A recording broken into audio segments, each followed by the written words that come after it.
ഈ ജോലി നല്ലൊരു റെസ്പെക്ട് തന്നു അല്ലേ ചേച്ചി? നല്ല റെസ്പെക്ട് ആണ്. എനിക്ക് അത്ര ഇഷ്ടമായിട്ട് ഞാൻ ഇറങ്ങിയതാണ്. നമ്മുടെ തൃശ്ശൂരത്തെ ആദ്യത്തെ ഡെലിവറി ഗേൾ ചേച്ചിയാണോ? അങ്ങനെയാണ് പറയണത്. എത്ര വയസ്സായിട്ടുണ്ട് ചേച്ചിക്ക്? അപ്പോ 50 വയസ്സായിട്ടുണ്ട്. 50 വയസ്സായിട്ടുണ്ട്. നമുക്ക് ഒരാള് പിന്നെ ബാക്കിൽ നടന്നിങ്ങനെ ശല്യം ചെയ്യാനായിട്ട് ഇതില്ല. അവിടുന്ന് ഡിപ്പാർട്ട് ചെയ്ത് ഇത് നമ്മൾ ഇത് വെച്ച് റൂട്ട് വെച്ച് ഇതാക്കി ഡെലിവറിക്ക് ഇറങ്ങി കഴിഞ്ഞാൽ നമ്മുടെ ലോകം. ഡ്രൈവിംഗ് ഇഷ്ടമുള്ളവർക്ക് ചെയ്യാൻ പറ്റിയ ഒരു ജോലിയാണ്. ഇത് മാത്രമല്ല ഭാരം, ഫ്രണ്ടില് ഫുൾ ഫ്രണ്ടിലും നിറയ്ക്കില്ല, സൈഡിലും ഉണ്ടാവും. പക്ഷെ ആൾക്കാർ എന്നെ കളിയാക്കും, പെട്ടോട്ടർഷയാണ് വരണേന്ന് പറഞ്ഞു. ഇങ്ങനെയുള്ള ആൾക്കാരൊക്കെയാണ് നമ്മുടെ നാടിന്റെ അഭിമാനം. എല്ലാവരും നല്ല സപ്പോർട്ടാണ്. ഹലോ കൂട്ടുകാരെ, എല്ലാവർക്കും നമസ്കാരം. ഞാനിപ്പോൾ ഉള്ളത് റോഡ് സൈഡിലാണ് കേട്ടോ.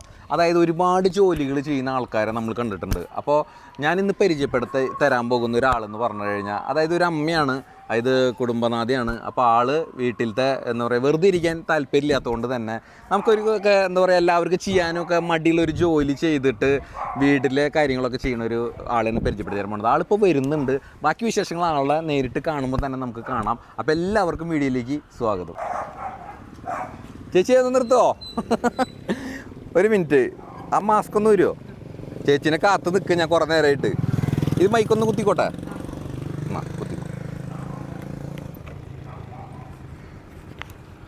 ആ, ചേച്ചിയുടെ പേരെന്താ? ജിഷി. എത്ര കാലം ഈ പരിപാടി തുടങ്ങിയിട്ട്, ഈ ജോലി? 2.5 വർഷമൊക്കെ കഴിഞ്ഞിട്ടുണ്ട്. 2.5 വർഷം കഴിഞ്ഞാൽ വണ്ടി ഒന്ന് ഓഫ് ചെയ്തോ കുറച്ച് നേരത്തേക്ക്? ആ, ചേച്ചി ഇപ്പൊ ചെയ്തുകൊണ്ടിരിക്കുന്ന ജോലി എന്തിട്ടാ? ആമസോണിൽ ഡെലിവറി ഗേളായിട്ട്. അത് ശരി. എത്ര കാലമായി ചെയ്ത് തുടങ്ങിയിട്ട്? 2.5 വർഷം കഴിഞ്ഞു. 2.5 വർഷം കഴിഞ്ഞു. പീക്കില് കയറിയതാണ്. അപ്പൊ അവിടെ ഇപ്പൊ 3ാമത്തെ പീക്കാണ് വരുന്നത്. ഞാനിപ്പോൾ അറിഞ്ഞിട്ടാണ് വരുന്നത്. ചേച്ചിയെ കുറിച്ച് കുറച്ച് കാര്യങ്ങൾ കേട്ടിട്ടാണ് വരുന്നത്. അതായത് നമ്മുടെ തൃശ്ശൂരത്തെ ആദ്യത്തെ ഡെലിവറി ഗേൾ ചേച്ചിയാണോ? അങ്ങനെയാണ് പറയണത്. തൃശ്ശൂര്. അതെ, ശരി. കൊടുങ്ങല്ലൂരും ഇരിഞ്ഞാലും കൂടെ ഒക്കെ ഡെലിവറി ഗേൾസ് ഉണ്ടെന്ന് പറഞ്ഞിട്ടുണ്ടായിരുന്നു. അതെ അല്ലേ. ആ ഹെൽമെറ്റ് ഒന്ന് മാറ്റുമോ? എത്ര വയസ്സായിട്ടുണ്ട് ചേച്ചിക്ക്? അപ്പോ 50 വയസ്സായിട്ടുണ്ട്. 50 വയസ്സായിട്ടുണ്ട്. അപ്പൊ വീട്ടിലാരൊക്കെ ഉണ്ട്? മോനുണ്ട്, ഒരു മോളുണ്ട്. മോളുണ്ട്. അത് ശരി. അപ്പൊ ചേട്ടൻ മരിച്ചു. അതിന് ശേഷമാണോ ഇത് ഈ ജോലിക്ക്? അല്ല, പോയി തുടങ്ങിയിട്ടുണ്ട്. അപ്പൊ ഇത് ഈ ജോലി തെരഞ്ഞെടുക്കാൻ എന്താ കാരണം? എനിക്ക് ഡ്രൈവിംഗ് ഇഷ്ടമാണ്. പിന്നെ മൊത്തത്തില് അപ്പൊ അത് നമ്മുടെ ഒരു എൻജോയ്മെന്റ് അല്ലേ. ഡ്രൈവിംഗ് ഇഷ്ടമാണ്.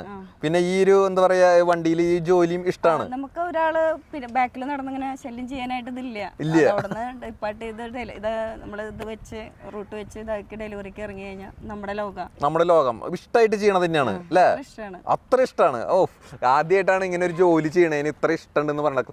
സാധാരണ സ്ത്രീകളൊക്കെ എന്ന് പറഞ്ഞാൽ ഇങ്ങനത്തെ ജോലി ഒന്നും ചെയ്യാനായിട്ട്, അത് പ്രത്യേകിച്ച് ഈ ഒരു പ്രായത്തിൽ എന്നൊക്കെ പറഞ്ഞാൽ സമ്മതിക്കണം ചേച്ചി എന്തായാലും. അപ്പൊ മക്കളൊക്കെ അപ്പൊ എന്താ ജോലി ചെയ്ത് തുടങ്ങിയ? എത്ര? ഒരാൾ പഠിക്കുന്നു. അവര് എത്ര വയസ്സായ മക്കളുണ്ട്? അപ്പൊ 24 വയസ്സ്. ഒരാൾക്ക് 24 വയസ്സ്, 20 വയസ്സ്. അത് ശരി. അവർ രണ്ടുപേരും പഠിക്കാണോ? മോൻ ഗ്രൂമിംഗ് ആണ്, ജോലിയൊക്കെ ചെയ്യുന്നുണ്ട് അല്ലേ? അത്യാവശ്യം. അത് ശരി. മോള് അസിസ്റ്റന്റ് നഴ്സിംഗ് ആണ്. അത് ശരി.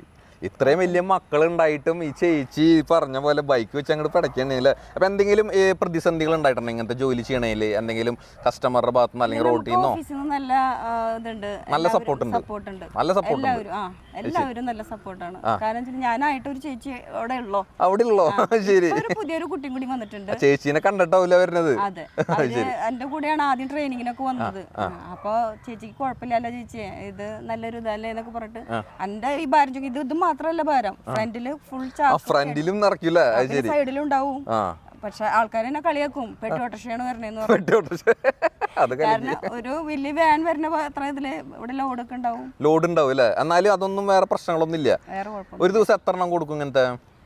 മിനിമം ഒരു 60 മേലെ ഉണ്ടാവും. 60 എണ്ണം. അപ്പൊ നമുക്ക് എന്തെങ്കിലും പ്രത്യേകത ഉണ്ട് 60 എണ്ണം കൊടുത്തു കഴിഞ്ഞാൽ? 60 കൊടുത്താൽ നമുക്ക് പെട്രോളിന്റെ കാശൊക്കെ നല്ലതില് കിട്ടും. ആ ഒരു ഇതിലാവും. ഇന്നെന്ത് സ്പെഷ്യൽ ആണെന്ന് പറഞ്ഞല്ലോ? അവിടെ പീക്ക് നടക്കാണ് ഓഫീസിലെ. അപ്പൊ പീക്കിന്റെ ഇതില് മറ്റേ ദീപാവലി അതില് ഞാനിന്ന് ഫുൾ ഡെലിവറി ചെയ്തിട്ടുണ്ട്. അപ്പൊ അത് നൈറ്റ് അറിയാം. അതെ, സാറിന്റെ വിളിയും. അതല്ലേ? ശരി. ഇന്ന് ടോപ്പറാണ്. അതായത് ഈ പ്രായത്തിൽ നടന്നിട്ട് ഇന്ന് എന്താ പറയാ, ഏറ്റവും കൂടുതൽ ഡെലിവറി ഇന്നത്തെ ദിവസം ചെയ്തിട്ടുള്ള ചേച്ചിയാണ് അല്ലേ? ഫുൾ ഡെലിവറി, അറ്റംപ്റ്റ് ഇല്ല, റിജക്ഷൻ ഇല്ല, ഒന്നുമില്ലാതെ ഫുൾ ഡെലിവറി ചെയ്തു. അപ്പൊ സന്തോഷമായിട്ട് വീട്ടിലേക്ക് വരും. വീട് എവിടെയാ? എന്റെ വീട് കാച്ചേരി. കാച്ചേരി അല്ലേ? അപ്പൊ ചേച്ചി എത്ര മണി തൊട്ട് എത്ര മണി വരെ വർക്ക് ചെയ്യപ്പോ? കാലത്ത് 8 മണി 8:30 അവിടെ ഓഫീസിൽ കയറേണ്ടത്. അപ്പൊ വീട്ടിലത്തെ കാര്യങ്ങളൊക്കെ കഴിഞ്ഞിട്ടാണോ പോകുന്നത്? അതെ അതെ, എല്ലാം കഴിഞ്ഞിട്ട് പോകും. എന്റെ മക്കൾക്കും പിള്ളേർക്കും, അതായത് പട്ടികളുണ്ട് വീട്ടില് 6 പേരുണ്ട്. 6 പട്ടികളുണ്ട്. അവർക്കുള്ള ഫുഡൊക്കെ കൊടുത്തിട്ട് അതൊക്കെ റെഡിയാക്കിയിട്ട് അവരെ കാര്യങ്ങളൊക്കെ ഉണ്ണിയോളം മൂത്രമൊഴിക്കുന്ന പോലെ ഫുള്ള് മൂത്രമൊഴിച്ചൊക്കെ വെച്ചിട്ടുണ്ടാവുക. അതൊക്കെ റെഡിയാക്കി തുടച്ച എല്ലാ കാര്യങ്ങളാക്കിയിട്ടാണ് ഞാൻ ഓഫീസിൽ പോണേ. അപ്പോഴേക്കും ഡിപ്പാർട്ട് ചെയ്ത് വെച്ചിട്ടുണ്ടാവും, ഇതാക്കി വെച്ചിട്ടുണ്ടാവും. അത് റൂട്ട് വയ്ക്കുക, പോവാ. എത്ര മണി വരെ വർക്ക് ചെയ്യപ്പോ? സാധാരണ മെയിലുകളൊക്കെ ആണെന്ന് വെച്ചിട്ടുണ്ടെങ്കിൽ ഒരു 2 മണിക്കൂർ 3 മണിക്കൂറിനുള്ളിൽ കഴിയും. നമ്മൾ ലേഡീസ് വണ്ടി എടുക്കുമ്പോൾ അതുപോലെയല്ല, ലോഡ് ഫ്രണ്ടിലുണ്ടാവും. അപ്പൊ അത് കാരണം നമുക്ക് വണ്ടി എടുക്കുമ്പോൾ അതിന്റെ ഇതിൽ വേണം നമുക്ക് കാലെടുത്ത് വെച്ച് പിന്നെ വണ്ടി എടുക്കാനായിട്ട്. അപ്പൊ ആ ഒരു ഇതിൽ കാരണം കൊണ്ട് എനിക്ക് എന്തായാലും വൈകാറുണ്ട്. 2 മണി 3 മണിയുടെ എന്തായാലും കഴിഞ്ഞു. ഭക്ഷണം ഞാൻ വണ്ടിയിൽ കൈ പിടിക്കും, കാപ്പി കൈ പിടിക്കും, ഒരു ചെറിയ പാത്രത്തിൽ ചോറ് കൈ പിടിക്കും.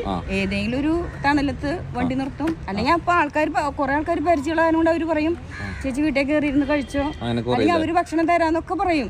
നമ്മള് ആ ഒരു ഇതിൽ ആ ഒരു മര്യാദ കളയണ്ടെന്ന് വിചാരിച്ചിട്ട് നമ്മുടെ ഭക്ഷണം ഏതെങ്കിലും ഒരു ഇതിൽ ഇരുന്നിട്ട് പറമ്പിലിന്റെ ആ ഭാഗത്തോ അല്ലെങ്കിൽ മതിന്റെ രൂപത്തോ അങ്ങനെയൊക്കെ നിന്നിട്ട് കഴിക്കും. അപ്പോ വേറെ എന്തെങ്കിലും പറയാനുണ്ട്? ഇത് കാണുന്ന നമ്മുടെ ചേച്ചിമാരോടൊക്കെ എന്തെങ്കിലും പറയാനുണ്ട്? അവരോടൊക്കെ കൂടുതലെന്ന് വെച്ചാൽ ഇതിലേക്ക് ഇറങ്ങാൻ നല്ലതാണ്. കാരണം ഒരാള് നമുക്ക് ഡ്രൈവിംഗ് ഇഷ്ടമുള്ളവർക്ക് ചെയ്യാൻ പറ്റിയ ഒരു ജോലിയാണ്. വീട്ടിലിരുന്ന് നേരം പോക്കൊന്നുമില്ല. അല്ലല്ല, നേരം പോക്കിന്റെ അല്ല, ഇത് ഡ്രൈവിംഗ് ആണെന്ന് വെച്ചാൽ നമ്മുടെ ഇഷ്ടത്തിന് നമുക്ക് ഒരുപാട് ആൾക്കാരായിട്ടുള്ള ഒരു ഇത് വരും. പിന്നെ ഓഫീസിലാണെങ്കിൽ നല്ല സപ്പോർട്ട് കിട്ടും. ഫീമെയിലാണ് ഇറങ്ങണേന്ന് വെച്ചിട്ടുണ്ടെങ്കിൽ ചെല്ലിനോടത്തായാലും ഒരുപാട് ഡോക്ടേഴ്സ്, വക്കീലന്മാര്, അവനൊക്കെ കുറെ ആൾക്കാർ നമ്മൾ കാണുന്നതാ. അവരുടെ കയ്യിൽ നിന്നൊക്കെ നല്ല റെസ്പെക്ട് ആണ് നമുക്ക് കിട്ടിക്കൊണ്ടിരിക്കുന്നത്. ഈ ജോലി നല്ലൊരു റെസ്പെക്ട് തന്നൂല്ലേ ചേച്ചി? നല്ല റെസ്പെക്ട് ആണ്. എനിക്ക് അത്ര ഇഷ്ടമായിട്ട് ഞാൻ ഇറങ്ങിയതാണ്. എനിക്ക് നല്ല ഇഷ്ടമാണ്. ഇനിയും എങ്ങനെ കണ്ടിന്യൂ ചെയ്തുകൊണ്ടിരിക്കും? എന്തായാലും അടിപൊളിയാവട്ടെ. വയസ്സ് വരെ ആരോഗ്യമുള്ളിടത്തോളം എന്തായാലും അടിപൊളിയാവട്ടെ. എന്തായാലും അപ്പോൾ ഇങ്ങനെയുള്ള ആൾക്കാരൊക്കെയാണ് നമ്മുടെ നാടിൻ്റെ അഭിമാനം തന്നെ. കാരണം ഈ ഒരു വയസ്സിലും ഒരു മടിയില്ലാണ്ട് ചുറുചുറുക്കോട് കൂടിയിട്ട് എന്താ പറയുക ഇഷ്ടപ്പെട്ട ജോലി തിരഞ്ഞെടുത്ത് കറങ്ങിയടിച്ച് നടക്കണ ഒരു ചേച്ചീനെ നമ്മളിന്ന് കണ്ടത്. അപ്പോൾ വീഡിയോ ഇഷ്ടപ്പെട്ട് കഴിഞ്ഞാൽ മാക്സിമം എല്ലാവരും ഒന്ന് സപ്പോർട്ട് ചെയ്യുക. എല്ലാവർക്കും നന്ദി, നമസ്കാരം.